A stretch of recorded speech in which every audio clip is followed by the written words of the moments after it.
សួស្តីអ្នកទាំងអស់គ្នាថ្ងៃមុនខ្ញុំធ្វើលោតញ៉ាំហើយមានបងប្អូនមួយចំនួនគាត់ឆាតមកសួរពីរឿងពុំសកត់លោតថាខ្ញុំទិញនៅណា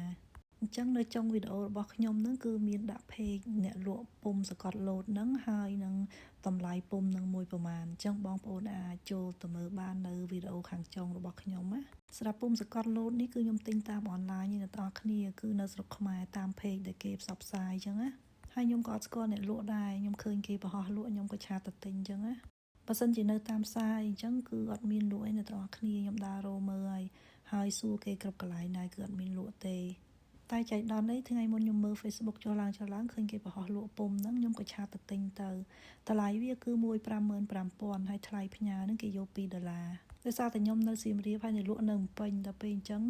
គេផ្ញើតាមឡានក្រុងឲ្យអញ្ចឹងគេគិតសេវាដឹក$2អញ្ចឹងណាហើយពុំនេះគឺធ្វើលោល្អអ្នកទាំងអស់គ្នាគឺចេញរៀងដូចខ្ញុំបង្ហាញអញ្ចឹងតូចបើសូវធំទេហើយនេះគឺជា page អ្នកលក់អញ្ចឹងបើបងប្អូនចង់ទិញអាចឆាតទៅគាត់បាន